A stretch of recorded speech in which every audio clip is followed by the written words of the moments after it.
अस्सलाम वालेकुम। क्या हाल है आप सबके? उम्मीद करता हूँ आप सब खैरियत से होंगे। आज हम सॉल्यूशन केमिस्ट्री के नेक्स्ट लेक्चर को डिस्कस करते हैं, जिसमें हम एक्टिविटी और एक्टिविटी कोफिशिएंट के बारे में पढ़ेंगे कि इसको किस तरह से इस्तेमाल किया जाता है। ये हमारी आज की प्रेजेंटेशन की आउटलाइन है, जिसमें हम इसकी डेफिनेशन पढ़ेंगे, इसकी अहमियत को देखेंगे, सॉल्यूशंस में किस तरह से काम करता है, एक्टिविटी कोफिशिएंट्स क्या होते हैं, कौन कौन से ऐसे अवामिल होते हैं जो एक्टिविटी या एक्टिविटी कोफिशिएंट्स पर असरअंदाज होते हैं, और उसके अलावा एक्टिविटी और एक्टिविटी कोफिशिएंट्स को निकाला किस तरह जाता है और इनको सॉल्यूशन केमिस्ट्री में इस्तेमाल कैसे किया जाता है। केमिस्ट्री में हमें मालूम है कि हम डिफरेंट सॉल्यूशंस बनाते हैं। एक सॉल्यूशन जो होता है वो दो चीज़ों का मजमूआ होता है, सॉल्यूट और सॉल्वेंट। जो चीज़ कम मिकदार में होती है हम कहते हैं वो सॉल्यूट है, और जो ज़्यादा मिकदार में होती है हम कहते हैं वो सॉल्वेंट है। तो आपका जो सॉल्यूट होता है उसको बताने के मुख्तलिफ पैमाने होते हैं, मुख्तलिफ स्केल्स होते हैं। मिसाल के तौर पे आप मोलैरिटी की बात कर लें तो इसका मतलब होता है कि कितने मोल्स 1 लीटर में मौजूद हैं। मोलैलिटी, नॉर्मेलिटी, इस तरह से और कई सारी आपकी कंसंट्रेशन की यूनिट्स हैं। मसला वहाँ आता है कि जब आप एक कंसंट्रेशन बनाने की कोशिश करते हैं, मिसाल के तौर पे हम 0.1 मोलर सोडियम क्लोराइड बनाने की कोशिश करते हैं, तो जब हम कोई सॉल्यूशन बनाते हैं ना, तो ये मुमकिन नहीं होता कि वो पूरे का पूरा डाला जाने वाला एनालाइट किसी रिएक्शन में हिस्सा लेने के लिए अवेलेबल भी हो। ठीक है, यानी आसान, बड़ी आसान सी बात है कि अगर हम कोई पोलर कंपोनेंट पानी में डालते हैं और वो चीज़ डिसॉल्व हो जाती है, अब पानी में आइंस मौजूद हो गए। वो जो आइंस हैं वो पानी के अंदर फ्री नहीं है। पानी के जो मॉलिक्यूल्स हैं वो उस आइन को सराउंड करेंगे, यानी नेगेटिव चार्ज है। अगर कोई जैसे सोडियम क्लोराइड की हम बात कर रहे हैं, तो क्लोराइड के गिर्द पानी के जो पॉजिटिव डाइपोल है वो अपना रुख कर लेंगे और उसको सराउंड कर लेंगे हर जानिब से। इसी तरह से सोडियम, क्योंकि पॉजिटिव चार्ज रखता है, उसके गिर्द पानी के डाइपोल का जो नेगेटिव चार्ज है वो आपको नज़र आता है। तो ये दोनों ही आपके पास जो चार्जेस हैं, ये आपके सिस्टम में एक पानी की लेयर को इस्टेब्लिश कर लेते हैं। तो ये जो पानी के मॉलिक्यूल्स की लेयर है, ये उन आइंस की फुल एक्टिविटी को रोक देती है। यानी वो ज़रूरी नहीं है कि सारे के सारे आइंस आपके रिएक्शन में हिस्सा लेने के लिए अवेलेबल हो। बहुत सारे आइंस ऐसे होंगे जिनको मूव करने के लिए पानी की बहुत ज़्यादा हिंड्रेंस फील हो रही होगी। बहुत सारे आइंस ऐसे होंगे जो जब सरफेस पे जा रहे होंगे रिएक्शन करने के लिए या किसी दूसरे आइन से कंबाइन होने के लिए, तो रास्ते में उसी जैसे दूसरे चार्ज्ड आइंस उसको रिपेल कर देंगे और उसको जाने से रोक देंगे। तो कई ऐसे अवामिल हो सकते हैं जिसकी वजह से क्या होता है कि जो आप आइन डालते हैं सॉल्यूशन में, वो सारे के सारे आइन किसी दूसरे केमिकल रिएक्शन में हिस्सा लेने के लिए अवेलेबल नहीं हो सकते। ठीक है, अब कितने आइन अवेलेबल हैं ये मालूम करने के लिए हम क्या करते हैं, उस आइन की एक्टिविटी निकाल लेते हैं। ठीक है, एक्टिविटी का सिंपल मतलब यह है कि इफेक्टिव कंसंट्रेशन आपके एनालाइट की किसी सॉल्यूशन में क्या है। अगर आप 0.1 मोलर सोडियम क्लोराइड का सॉल्यूशन बना रहे हैं, तो 0.1 मोलर सोडियम क्लोराइड में सोडियम कितने मोलर इफेक्टिव रहेगा किसी रिएक्शन में हिस्सा लेने के लिए, कितनी इफेक्टिव कंसंट्रेशन वो शो कर सकता है।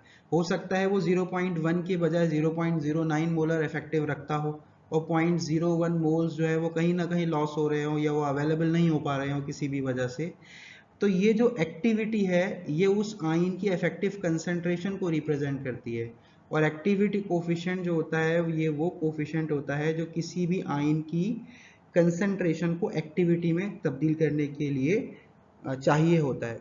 मिसाल इसकी मैं इस तरह से दे देता हूँ कि अगर आप 0.1 मोलर सोडियम क्लोराइड ऐड कर रहे हैं सॉल्यूशन में, और 0.09 मोलर वो अवेलेबल है, यानी उसकी एक्टिविटी 0.09 मोलर निकल के आ रही है, इसका मतलब यह है कि 0.01 मोलर वो इस्तेमाल होने के काबिल नहीं है, यानी 90% of sodium chloride is available. तो ये जो 90% है, 90% का मतलब होगा 0.09। तो ये जो 0.9, तो ये जो 0.9 है ये इसका फैक्टर है जो कि एक्टिविटी कोफिशिएंट कहलाता है। और ये यहाँ पे मैंने लिखा हुआ भी है कि थर्मोडायनेमिक क्वांटिटी है और ये डायमेंशन लेस होती है। सही है। तो यहाँ पे ये एक रेशो को रिप्रेजेंट करता है जो कि आपकी कंसंट्रेशन होती है और उस एनालाइट की स्टैंडर्ड स्टेट में जो कंसंट्रेशन होती है उसकी, यानी एक्टिविटी को आप ऊपर रखते हैं और concentration of the analyte in standard state उसको नीचे रखते हैं, तो जो चीज़ निकल के आएगी, क्योंकि दोनों ही कंसंट्रेशंस की यूनिट है, एक्टिविटी भी कंसंट्रेशन की यूनिट में ही रिप्रेजेंट की जाती है और कंसंट्रेशन भी कंसंट्रेशन की यूनिट में ही रिप्रेजेंट की जाती है, तो जो एक नंबर निकल के आएगा वो डायमेंशन लेस होगा और वो फ्रैक्शन में आमतौर से होता है। अगर आपके पास जितने आइंस आप डाल रहे हैं और सारे के सारे आइंस एक्टिव हो, कोई भी आइन ऐसा ना हो जो ज़ाया हो रहा हो, तो आपका एक्टिविटी कोफिशिएंट 1 होगा, 1.0। ठीक है, लेकिन ऐसा बहुत कम होता है, ना होने के बराबर होता है। सही है। और इसीलिए कहा जाता है कि किसी भी एनालाइट की जो एक्टिविटी होती है वो उसकी कंसंट्रेशन से आम तौर से कम मालूम होती है, और जितना ज़्यादा आपका चार्ज बढ़ता चला जाता है ना, यानी अगर आपके पास सोडियम की बात कर लें और मैग्नीशियम की बात कर लें और फेरिक की बात कर लें, तो इन तीनों में एक्टिविटी जैसे जैसे चार्ज बढ़ता चला जाएगा एक्टिविटी वैसे वैसे कम होती चली जाएगी। ठीक है, ये हम आगे डिस्कस भी कर लेंगे, तो वो इतनी कोई परेशानी की बात नहीं है।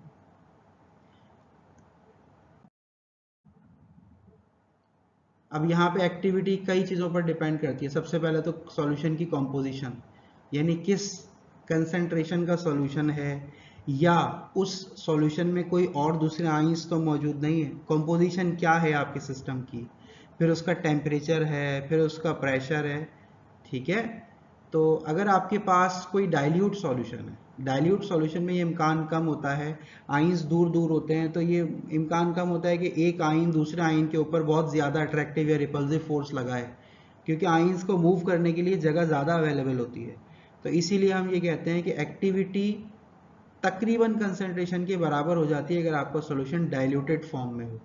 ठीक है, और फिर जैसे जैसे कंसंट्रेशन बढ़ाते चले जाते हैं, आइंस का आपस में फासला कम होता चला जाता है, उनके आपस की इंटरेक्शंस भी बढ़ने लग जाती हैं और सॉल्वेंट के साथ इंटरेक्शंस भी बढ़ने लग जाती हैं, जिसकी वजह से वो जो आइंस हैं उनकी एक्टिविटी कम होना शुरू हो जाती है। ठीक है, इसको एक सिंपल सी इक्वेशन में इस तरह से रिप्रेजेंट किया जा सकता है कि आपकी जो एक्टिविटी है वो बराबर होती है activity coefficient multiplied by concentration. तो एक्टिविटी कोफिशिएंट अगर आपका 1 है, यानी 100% आइंस आपके अवेलेबल हैं, तो एक्टिविटी कंसंट्रेशन के बराबर ही हो जाती है। और जैसे जैसे एक्टिविटी कोफिशिएंट कम होता चला जाएगा, 0.9 होगा, 0.8 होगा, 0.6 होगा, इसका मतलब है कंसंट्रेशन जो आप बनाना चाह रहे हैं वो कंसंट्रेशन हकीकत में उस रिएक्शन में उस तरह से हिस्सा नहीं ले पा रही जिस तरह से आप सोच रहे हैं। अगर मैं 0.1 मोलर सॉल्यूशन बना रहा हूं और मेरा एक्टिविटी कोफिशिएंट निकल के आता है 0.6, तो आप इन दोनों को मल्टीप्लाई कर लीजिए 0.6 बाय 0.1, तो ये आ जाएगा 0.06 मोलर। यानी मैं 0.1 मोलर सॉल्यूशन बना तो रहा हूं, लेकिन रिएक्शन में हिस्सा सिर्फ 0.06 मोलर लेंगे, बाकी रिएक्शन में हिस्सा लेने के काबिल होंगे ही नहीं। ठीक है, तो यहाँ पे इस इक्वेशन में ए एक्टिविटी कोफिशिएंट को, एक्टिविटी को रिप्रेजेंट कर रहा है, गामा एक्टिविटी कोफिशिएंट को रिप्रेजेंट कर रहा है, बहुत सी बुक्स में इसको एफ भी लिखा जाता है, और सी यहाँ पे कंसंट्रेशन को रिप्रेजेंट कर रहा है। अब एक्टिविटी का इस्तेमाल कैसे किया जाता है, हमने पिछले लेक्चर में ये देखा था कि अगर हम किसी भी इक्विलिब्रियम को स्टडी करते हैं, जैसे मिसाल के तौर पे फेरिक को हम थायोसाइनेट के साथ रिएक्ट करते हैं, तो ये इसका इक्विलिब्रियम कांस्टेंट होता है, इसमें किसी भी इनर्ट स्पीशी की कोई अहमियत मौजूद ही नहीं है। हमने ये देखा था पिछले लेक्चर के अंदर कि अगर हम इस इक्विलिब्रियम के कायम होने के बाद इसमें पोटाशियम नाइट्रेट डाल दें, तो दर हकीकत वो कोई रिएक्शन में हिस्सा तो नहीं लेता, लेकिन उसकी वजह से आयनिक स्ट्रेंथ डिस्टर्ब हो जाती है। आयनिक स्ट्रेंथ डिस्टर्ब होने से हमने ये देखा था कि ये जो इक्विलिब्रियम कांस्टेंट की वैल्यू है ये डिक्रीज हो जाती है।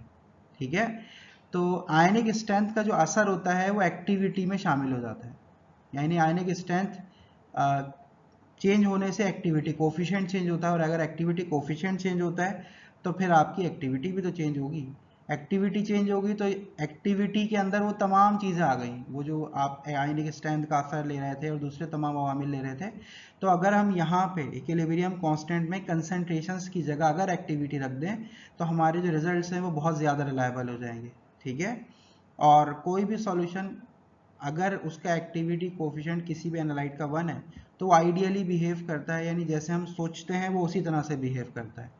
लेकिन जैसे जैसे एक्टिविटी कोफिशिएंट कम होता चला जाता है, 1 से छोटा होता चला जाता है, तो फिर वो सॉल्यूशन आइडियल बिहेवियर से दूर होता चला जाता है। ठीक है, तो अगर हम चाहते हैं कि हमारे रियल सॉल्यूशंस आइडियल सॉल्यूशंस की तरह बिहेव करें, यानी इस इक्वेशन को देखिए, अगर इस इक्वेशन में हम चाहते हैं कि हमारे रिजल्ट्स हर बार एक जैसे आएँ और रिलायबल आएँ, तो इसमें हमें अपनी कंसंट्रेशंस को एक्टिविटीज़ में कन्वर्ट करना पड़ेगा। तो हमने ये देखा था कि कंसंट्रेशन को एक्टिविटी में कन्वर्ट करने के लिए क्या ज़रूरी है कि हम एक्टिविटी कोफिशिएंट को ज़रब दे दें कंसंट्रेशन से। तो कंसंट्रेशन तो एज इट इज़ आ गई, इसके साथ इसका एक्टिविटी कोफिशिएंट भी लगाना पड़ेगा। ठीक है, इसी तरह से नीचे फेरिक है तो फेरिक की कंसंट्रेशन और उसके साथ उसका एक्टिविटी कोफिशिएंट मल्टीप्लाई हो जाएगा। इसी तरह से थायोसाइनाइड है तो थायोसाइनाइड की कंसंट्रेशन और उसके साथ उसका एक्टिविटी कोफिशिएंट मल्टीप्लाई हो जाएगा। इसका मतलब ये है कि अगर हम किसी भी जनरल रिवर्सिबल रिएक्शन की बात कर लें जिसका इक्विलिब्रियम कांस्टेंट इस तरह से रिप्रेजेंट किया जाता है, तो उसमें कंसंट्रेशन की जगह हम क्या कर देते हैं, एक्टिविटी प्लेस कर देते हैं और उसकी कुछ सिचुएशन इस तरह से हो जाती है जिसको जनरली इस तरह से दिखाया जाता है। ठीक है, अब अगर हम कैल्शियम सल्फेट की केएसपी को कैलकुलेट कर रहे हैं तो एक मोर रिलायबल केएसपी की वैल्यू आप कैसे निकाल सकते हैं कि यहाँ पे कैल्शियम की कंसंट्रेशन तो रखें लेकिन उसके साथ उसका एक्टिविटी कोफिशिएंट भी रखें।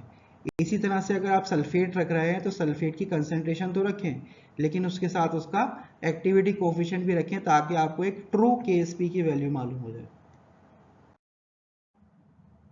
और ये हमने पहले डिस्कस कर दिया है कि एक्टिविटी कोफिशिएंट एक डायमेंशनलेस क्वांटिटी होती है जिसको इस तरह से निकाला जाता है। तो ये बार बार ये चीज़ें हम रिपीट नहीं करेंगे, ये बस मैंने आपकी याद दहानी के लिए यहाँ पर डाल दी है और ये इसलिए है कि आगे जब हम सवालात हल करने जाएंगे ना तो ये चीज़ें आपके जहन में रिफ्रेश रहे। किसी भी आयन का जो एक्टिविटी कोफिशिएंट होता है वो कई चीज़ों पर डिपेंड कर रहा होता है, जिसमें उसका चार्ज होता है, उसका अपना डायमीटर होता है जो अल्फा है, ठीक है, उसका जो मास होता है वो बहुत अहम होता है। तो यहाँ पे जो इक्वेशन है इसको हम कहते हैं एक्सटेंडेड डी बाय हकल इक्वेशन। ठीक है, इस एक्सटेंडेड डी बाय हकल इक्वेशन में ये जो आपको गामा नज़र आ रहा है, ये मैंने नीचे सब एक्सप्लेन किया हुआ है, ये एक्टिविटी कोफिशिएंट को रिप्रेजेंट करता है और ये इस तरह से रिलेशन बना रहा होता है। ठीक है, एट 25 डिग्री सेंटीग्रेड। तो अगर आपको किसी भी आयन का एक्टिविटी कोफिशिएंट निकालना है तो आपको उस आयन के चार्ज का पता होना चाहिए, उसकी आयनिक स्ट्रेंथ का पता होना चाहिए, उस आयन या उस ग्रुप के रेडियस या डायमीटर का पता होना चाहिए। ठीक है, और ये जो इक्वेशन है ये आम तौर से 0.1 मोलर सॉल्यूशंस के लिए या उससे कम के सॉल्यूशंस के लिए इस्तेमाल होती है। और इससे ज़्यादा अगर आप कंसंट्रेशन बनाना चाह रहे हैं या इस्तेमाल करना चाह रहे हैं तो उसकी एक्टिविटी कोफिशिएंट निकालने के लिए पिट्ज़र इक्वेशन यूज़ करते हैं, लेकिन वो आपके सिलेबस में नहीं है तो हम वो यहाँ डिस्कस नहीं करेंगे। ये हमने कुछ आयन्स के आयन एक्टिविटी कोफिशिएंट्स आपकी एनालिसिस के लिए रख दिए। यहाँ पे अगर आप गौर से देखें तो वो तमाम आयन्स जिनका चार्ज 1 होता है, +1 हो या -1 हो, तो उनकी एक्टिविटी कोफिशिएंट और उनकी आयनिक स्ट्रेंथ हमने यहाँ इस टेबल में प्लेस कर दी है। वो तमाम आयन्स जिनका साइज तकरीबन बराबर होता है उनको हमने सिमिलर ग्रुप्स में रखा हुआ है। ठीक है, अगर मैं जूम इन करूं पॉइंटर जरूर गायब हो जाएगा लेकिन मैं आपको दिखा सकूंगा कि यहाँ जो हाइड्रोजन है ये इसका साइज तकरीबन 900 पिकोमीटर होता है, यानी तकरीबन आपके पास 9 एंगस्ट्रॉम के करीब। अगर हम इसकी 0.001 मोलर यानी 1 मिलीमोलर कंसंट्रेशन बना इसकी 1 मिलीमोलर आयनिक स्ट्रेंथ रखते हैं तो इसका जो एक्टिविटी कोफिशिएंट है वो 0.967 होता है। अगर हम इसकी आयनिक स्ट्रेंथ 5 टाइम्स बढ़ा दें तो आयनिक स्ट्रेंथ बढ़ाने से क्या होगा, देखो इसका जो एक्टिविटी कोफिशिएंट है वो कम हो गया। उसके बाद अगर हम 10 टाइम्स इसकी कंसंट्रेशन बढ़ा दें, इनिशियल से 10 टाइम्स बढ़ा दें तो एक्टिविटी कोफिशिएंट कितना रिड्यूस हो गया आप देख रहे हैं। और मज़ीद अगर हम आयनिक स्ट्रेंथ बढ़ाते हैं तो आप ये देखिए कि इसका जो एक्टिविटी कोफिशिएंट है वो किस कदर कम हो गया है। और अगर हम 0.1 मोलर की बात कर लें तो उसका जो एक्टिविटी कोफिशिएंट है वो 0.83 है। तो इस हद तक एक्टिविटी कोफिशिएंट इफेक्टिव रहता है, इस हद तक असरअंदाज होता है आपके रिएक्शंस पर। इसी तरह से ये दूसरा जो वाइट ग्रुप है आपके पास, ये तमाम ये दोनों जो स्पीशीज़ हैं, इन एक पे -1 चार्ज है एक पे +1 चार्ज है, लेकिन इनको ग्रुप इसलिए एक साथ किया गया क्योंकि इन दोनों का साइज जो है वो 800 पिकोमीटर है। और हमने डी बाय हकल इक्वेशन में ये देखा था कि आपको एक्टिविटी कोफिशिएंट निकालने के लिए इनका साइज पता होना चाहिए। तो हमने सिमिलर साइज वाले तमाम ये जो ग्रुप्स हैं उनको हमने एक साथ इसीलिए प्लेस किया है। तो अगर इन ग्रुप्स की हम बात कर लेते हैं तो इनकी 1 मिलीमोलर कंसंट्रेशन अगर होगी तो इनकी आयनिक स्ट्रेंथ आपके पास 0.966 होगी, और जैसे जैसे आयनिक स्ट्रेंथ बढ़ाते चले जाएंगे वैसे वैसे एक्टिविटी कोफिशिएंट कम होता चला जाएगा। ठीक है, ये समझ आ रहा है आपको। इसी तरह से आप इस ग्रुप का देखिएगा, इसका साइज होता है 700 पिकोमीटर, इस ग्रुप का जो साइज है, और उसी हिसाब से यहाँ पे आयनिक स्ट्रेंथ आपको नजर आ रही है कि जैसे जैसे आयनिक स्ट्रेंथ बढ़ा रहे हैं वैसे वैसे एक्टिविटी कोफिशिएंट रिड्यूस होता जा रहा है। ठीक है ना। तो यहां से क्या बात समझ आ रही है आपके कि अगर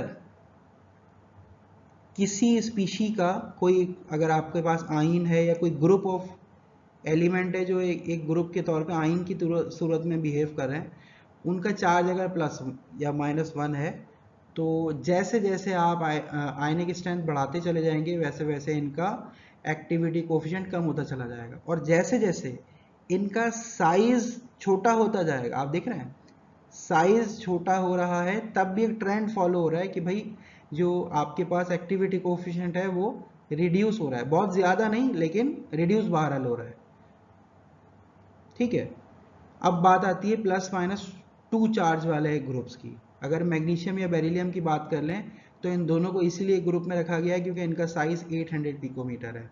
तो इसका एक्टिविटी कोफिशिएंट देखते हैं कि अगर हम 0.001 मोलर कंसंट्रेशन रखते हैं तो इनका एक्टिविटी कोफिशिएंट है 0.872। इसी तरह से अगर आयनिक स्ट्रेंथ 0.005 मोलर हो गई तो इसका जो एक्टिविटी कोफिशिएंट है वो सिग्निफिकेंटली रिड्यूस होता है, 0.755 इसका एक्टिविटी कोफिशिएंट होता है। और अगर हम इसी तरह से बढ़ाते चले जाएं तो लास्ट में अगर आपके पास आयनिक स्ट्रेंथ 0.1 मोलर है तो उस वक्त इनका जो एक्टिविटी कोफिशिएंट है वो 0.45 है, यानी आधे से भी कम। आप समझ रहे होंगे कि आपने 0.1 मोलर मैग्नीशियम का सॉल्यूशन बनाया है किसी रिएक्शन में हिस्सा लेने के लिए, तो हकीकत में उसके सिर्फ 0.045 मोल्स ही रिएक्शन में हिस्सा ले पाएंगे, उससे ज़्यादा मोल्स रिएक्शन में हिस्सा ही नहीं ले पाएंगे। तो ये इस हद तक आपकी जो एक्टिविटी है वो असरअंदाज होती है। इसी तरह से अगर आप इसी में भी देखें कि साइज रिड्यूस हो रहा है तो एक्टिविटी रिड्यूस होती जा रही है, एक्टिविटी कोफिशिएंट रिड्यूस होता जा रहा है। और जैसे जैसे लेफ्ट टू राइट जाते हैं सब में सिमिलर ट्रेंड देखने को मिल रहा है। लेकिन एक बात आपने ये वाज़े तौर पे देखी होगी कि अगर चार्ज +1 है तो एक्टिविटी कोफिशिएंट बहरहाल फिर भी 0.9 की रेंज में था, है ना। यानी अगर सिमिलर कंसंट्रेशन की मैं बात करूं तो हाइड्रोजन के लिए 0.967 था एक्टिविटी कोफिशिएंट, और एक सिमिलर कंसंट्रेशन अगर हम मैग्नीशियम की बनाएं तो उसके लिए एक्टिविटी कोफिशिएंट आएगा 0.872। तो कितना ये डिफरेंस है, सिर्फ चार्ज बढ़ जाने से एक्टिविटी कोफिशिएंट कितना कम हो गया। इसी तरह से इन दोनों के दरमियान डिफरेंस देखिए 0.933 और 0.755, कितना फर्क है। इसी तरह से यहाँ देखिए 0.01 मोलर आयनिक स्ट्रेंथ पर 0.914 और 0.69, और यहाँ 0.1 मोलर पे देखिए 0.83 और कहाँ 0.45, कितना डिफरेंस आ गया। इसी तरह से चार्ज जिनका +-3 होता है उनके लिए देखिए कि अगर हम 0.001 मोलर कंसंट्रेशन बना रहे हैं तो एक्टिविटी कोफिशिएंट यहाँ पे तो वैसे ही बहुत ज़्यादा कम आ रहा है 0.738 मोलर, और जब आप 0.1 मोलर पे जाते हैं तो एक्टिविटी कोफिशिएंट सिर्फ 0.18 मोलर है। यानी आप हकीकत में समझ ये रहे होंगे कि हमने 0.1 मोलर सॉल्यूशन बना लिया है एल्युमिनियम का या फेरिक का या किसी भी दूसरे ट्राइवेलेंट मेटल का, लेकिन रिएक्शन में हिस्सा कितना लेगा 0.018 molar. So this is something that is very disturbing, very difficult to understand for a common man कि इतना फ़र्क क्यों आ रहा है भाई, आपके रिजल्ट्स आपकी तवक्को के मुताबिक क्यों नहीं आ रहे। तो उसकी वजह ये होती है कि वो जो आइंस आप इस्तेमाल कर रहे हैं अगर तो वो ट्राई वैलेंट हैं तो उस वक्त उनका एक्टिविटी कोफिशिएंट बहुत ही कम रहता है। ठीक है, इसी तरह से अगर हम साइज और रिड्यूस कर दें तो ये एक्टिविटी कोफिशिएंट और मजीद रिड्यूस हो जाता है। तो अगर हम इन ग्रुप्स की बात कर लें जिनका साइज 400 पिकोमीटर है तो इनके 0.1 मोलर पे देखो एक्टिविटी कोफिशिएंट 0.095 हो गया है। यानी अगर आप इसकी 0.1 मोलर का सॉल्यूशन बनाने की कोशिश करेंगे तो आपका 0.0095 मोलर कंसंट्रेशन आपकी इफेक्टिव हो पाएगी। ठीक है, इसी तरह से अगर चार्ज और बढ़ जाए +-4 हो जाए तो एक्टिविटी कोफिशिएंट आपका और मजीद रिड्यूस हो जाता है, और 0.001 मोलर के लिए 0.588 एक्टिविटी कोफिशिएंट रह जाता है। यानी अगर हम सिंगल चार्ज आयन की बात कर लें, जैसे हाइड्रोजन है या इसके अलावा जो आयन है, तो 0.967 या 0.966 कहाँ और 0.588 कहाँ, तकरीबन आधा हो गया एक्टिविटी कोफिशिएंट। यानी जितने मोल्स इसके रिएक्शन में हिस्सा लेने के लिए अवेलेबल रहेंगे, इसके आधे मोल्स रिएक्शन में हिस्सा लेने के लिए अवेलेबल रहेंगे। So this is the effect of charge on the activity of an analyte.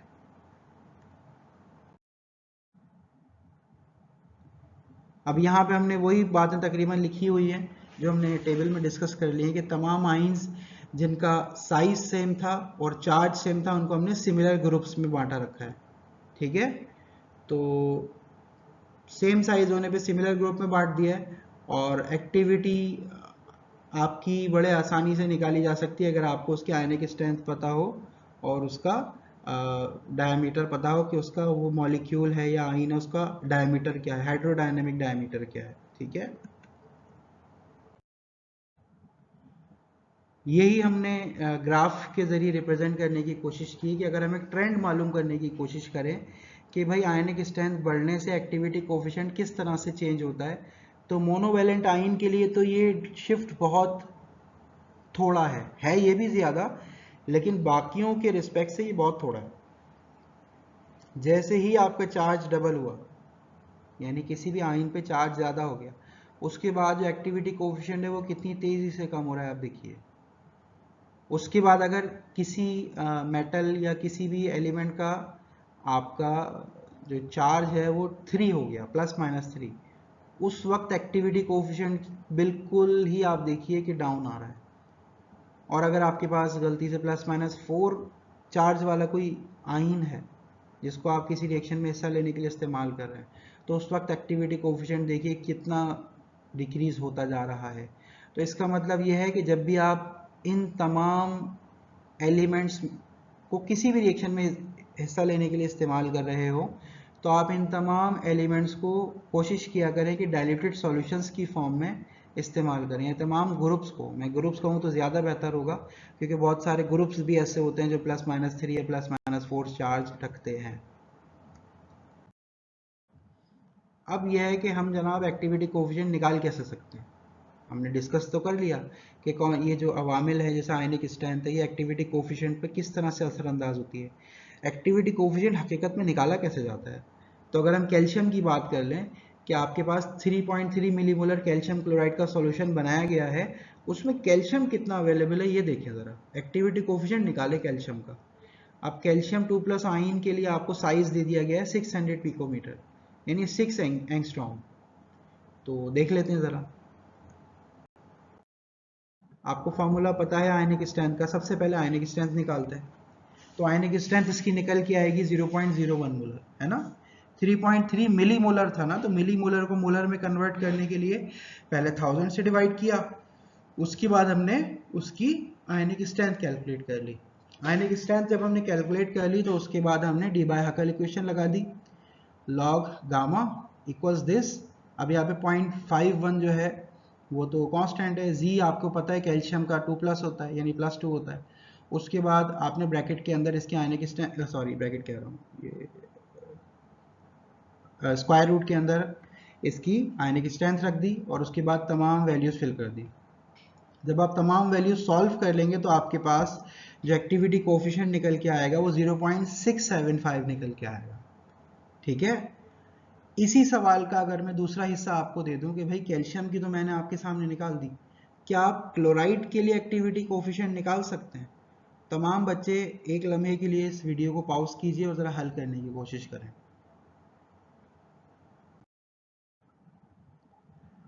अब आपके पास बाज़ औक़ात इतना वक्त नहीं होता या आप फॉर्मूला याद नहीं कर पा रहे होते या कोई भी ऐसी वजह होती है कि जिसकी बुनियाद पे आप उस तरह से हल नहीं कर पाते, तो आपके पास एक दूसरा तरीका भी होता है जिसको हम कहते हैं कि ये एक शॉर्टकट मेथड है, but it is not recommended. इसको रिकमेंड नहीं किया जा सकता, लेकिन हाँ इसको कभी ज़रूरत पड़ने पे, कभी वक्त कम है, कुछ भी वजह हो सकती है, तो उस वक्त एक इस्तेमाल ज़रूर किया जा सकता है। ठीक है, तो इसमें क्या होता है जनाब, आप अननोन वाई इंटरवल लें और उस अननोन वाई इंटरवल की वजह से कितना चेंज आ रहा है वाई में वो ले लें। तो फिर नोन एक्स इंटरवेल ले लें और उस नॉन एक्स इंटरवेल में कितने चेंज आपने एक्स के लिए वो ले लें। इसकी मिसाल मेरे ख्याल से अगर हम सॉल्व करेंगे ना तब आपको ज़्यादा अच्छे से समझ आएगा। हम ये देखते हैं कि भाई कैल्शियम के लिए हमें 0.007 मोलर पर, ये इसकी आयनिक स्ट्रेंथ है, इस पर एक्टिविटी कोफिशिएंट निकालना है। लेकिन चार्ट में हमारे पास क्या मौजूद है, जो हमने टेबल देखा था कि 0.005 मोलर अगर आयनिक स्ट्रेंथ होगी तो एक्टिविटी कोफिशिएंट 0.749 है। ये आप थोड़ी सी वीडियो बैक करके देख सकते हैं, चार्ट आपके सामने पेश किया गया है। और चार्ट में उस 0.005 के बाद फौरन 0.01 पे, इतने मोलर पे जो आयनिक आपकी एक्टिविटी कोफिशिएंट दिया गया है वो 0.675 दिया गया है। ठीक है, यानी 0.005 पे एक्टिविटी कोफिशिएंट मौजूद है, 0.01 पे एक्टिविटी कोफिशिएंट मौजूद है, लेकिन आपको 0.007 पे चाहिए जो कि चार्ट में मौजूद नहीं है। तो इसको कैलकुलेट कैसे किया जा सकता है? वो बच्चे जो एमसीसी में मैथ्स का कोर्स करके आए हुए हैं उनको तो ये फौरन से आ जाना चाहिए, उनको डायरेक्ट रिलेशन बिल्कुल आना चाहिए। आप हल करने की कोशिश कीजिए, तमाम बच्चों के लिए यहाँ पे पॉज कीजिए, ज़रा हल करने की कोशिश कीजिए। जो बच्चे हल नहीं कर सकते वो वीडियो देख लीजिए। अब हम क्या करते हैं जनाब, हमें मालूम है कि 0.675 ये जो अननोन है 0.675 यानी ज़्यादा आयनिक स्ट्रेंथ में से कम आयनिक स्ट्रेंथ मैंने माइनस की, 0.01 में से 0.007 आयनिक स्ट्रेंथ में माइनस कर रहा हूँ दिस थिंग। तो इतना माइनस करने से मेरे पास इस एक्टिविटी कोफिशिएंट को भी माइनस करना पड़ेगा, यानी this thing will be equal to this thing. हम शुरू में इन दोनों को अज्यूम कर रहे हैं, इन दोनों को। तो मेरे पास अगर एक्टिविटी कोफिशिएंट 0.675 माइनस गामा हो जाएगा तो ये भी 0.01 माइनस 0.007 हो जाएगा। तो मैंने इसके सामने ये लिख दिया है। ये तो अननोन का हो गया। अब हम दो नोन का निकाल लेते हैं भाई। 0.675 माइनस 0.749 ये आ गया। इसी तरह से 0.01 माइनस 0.005 ये इधर आ गया। अंडरस्टैंड कर रहे हैं? पहले एक नॉन एक अननोन पकड़ो, फिर दोनों नॉन पकड़ लो, सही है? इस तरह से करके काम कर लेते हैं। तो हमने क्या किया, दोबारा से रिपीट कर रहा हूँ, 0.675 माइनस अननोन, 0.01 माइनस 0.007 ये आ गया। अब इसके नीचे अगर देखो 0.675 माइनस 0.749, 0.01 माइनस 0.005 ये नोन हो गया दोनों। तो इसको हल करोगे आप तो सिर्फ एक ही चीज़ अननोन है, दैट इज गामा, वो आपको निकल के यहाँ आ जाएगा। 0.7194 इसकी वैल्यू आएगी। ठीक है, आप सब कैलकुलेट करके देख लें, आपकी वैल्यू भी यही आनी चाहिए। अच्छा, इसको अब हाइड्रोजन के लिए अगर आप कैलकुलेट करने की कोशिश करें कि आपके पास आयनिक स्ट्रेंथ अगर 0.025 मोलर होती तो इसका एक्टिविटी कोफिशिएंट क्या होता। यहाँ पे भी बिल्कुल वही हम सूरत हाल करेंगे कि पहले एक नॉन एक अननोन ले लें ऊपर न्यूमरेटर में, और फिर डिनोमिनेटर में दोनों नॉन ले लें। सही है? तो आप इसको ज़रा सॉल्व करने की कोशिश कीजिए। कर लिया आप सबने सॉल्व? इसके लिए जो गामा की वैल्यू आ रही है वो आ रही है 0.89, 0.89। अच्छा, इसको ही यानी 0.89 को ही अगर हम ट्रेडिशनल तरीके से डी बाय हकल के थ्रू अगर हम कैलकुलेट करने की कोशिश करें तो आपके पास जो आयनिक एक्टिविटी कोफिशिएंट की वैल्यू आती है वो आती है 0.88। थोड़ा सा फर्क है ना? तो यही मैं बता रहा था कि आपके पास जो डी बाय हकल है वो ज़्यादा एक्यूरेट और ज़्यादा रिलायबल है, लेकिन ये कंडीशन आप उस वक्त इस्तेमाल कर सकते हैं जब आपके पास टेबल हो और आपके पास वक्त कम हो, लेकिन ये रिकमेंडेड नहीं है। इससे वैल्यू आपके पास एरर में भी आ सकती है, इट कैन बी एरोनस। ठीक है, अब यहाँ हमने एक्टिविटी कोफिशिएंट में जो होने वाली तब्दीली है with respect to ionic strength उसको प्लॉट करने की कोशिश की है फॉर हाइड्रोजन आयन। तो जैसे जैसे आप आयनिक स्ट्रेंथ यहाँ पे बढ़ाते चले जा रहे हैं वैसे वैसे एक्टिविटी कोफिशिएंट हाइड्रोजन का इस तरह से चेंज होता हुआ आपको नजर आएगा।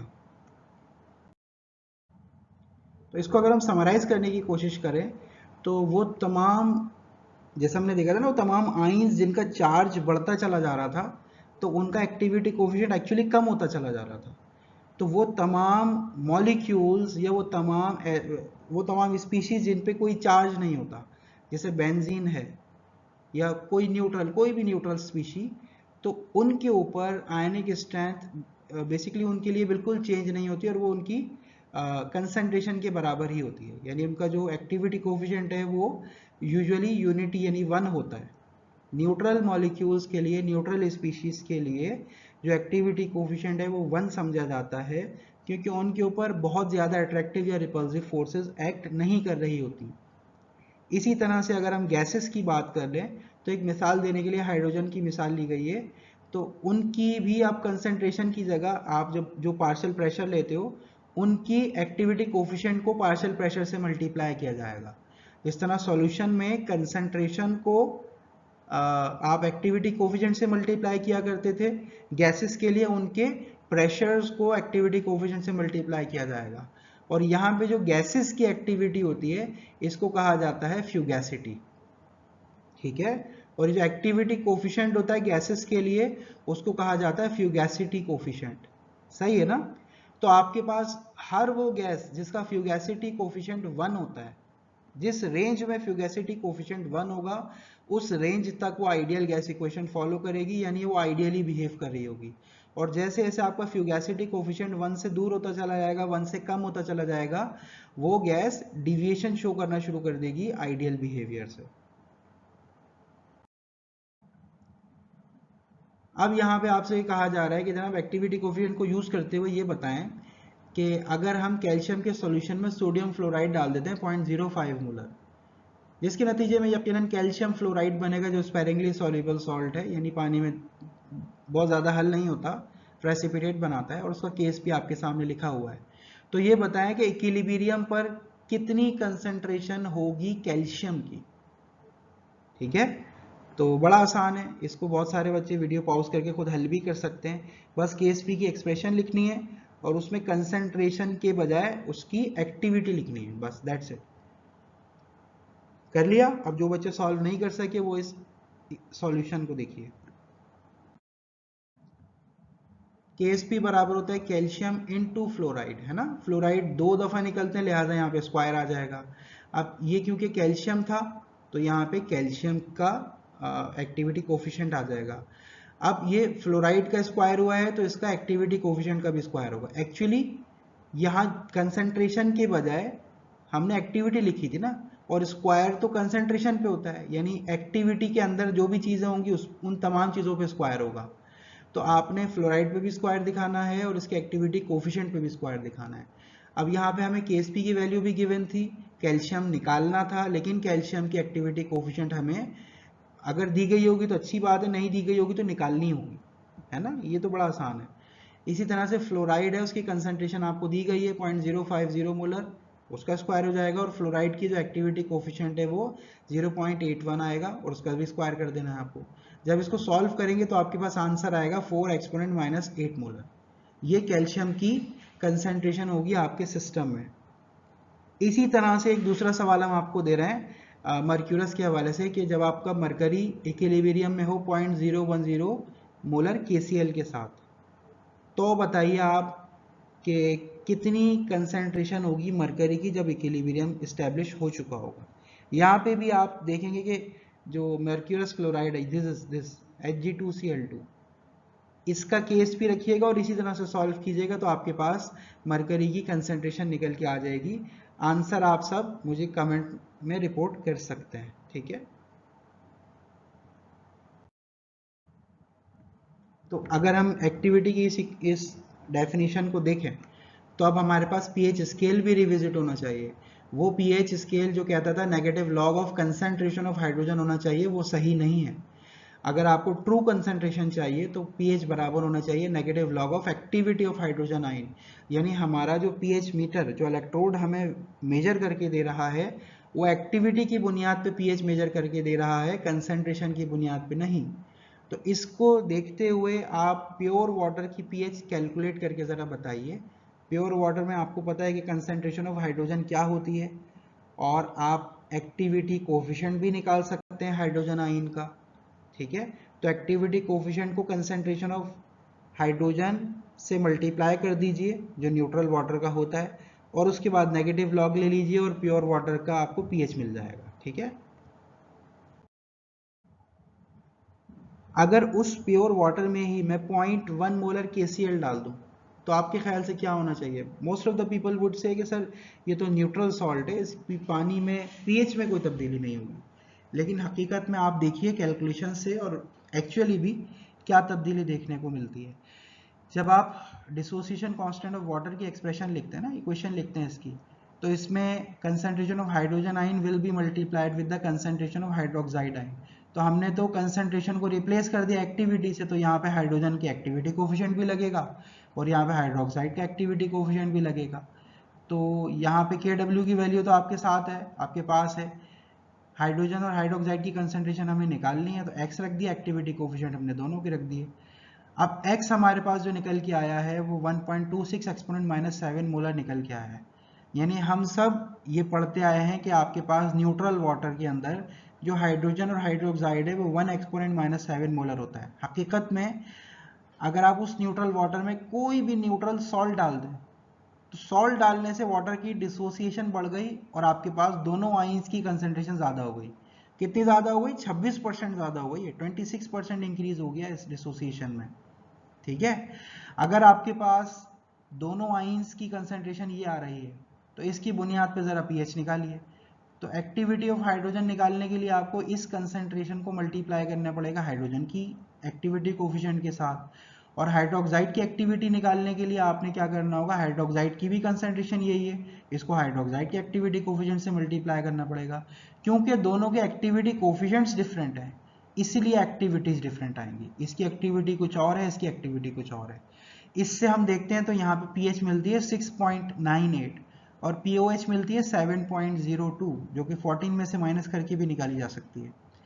तो यहाँ पे आप ये देखिए कि हमने सॉल्ट तो न्यूट्रल डाला है लेकिन पीएच एसिडिक हो गई, स्लाइटली एसिडिक, बिल्कुल माइल्ड एसिडिक, लेकिन बहरहाल इफेक्ट तो शो हुआ है। ठीक है, अब आपको कहा जा रहा है, ये तो हमने सवाल हल कर लिया। अगर इसी तरह का एक सवाल है, हमने लिथियम नाइट्रेट का एक सॉल्ट डिसॉल्व कर दिया, कितना डिसॉल्व किया? 0.05 मोलर।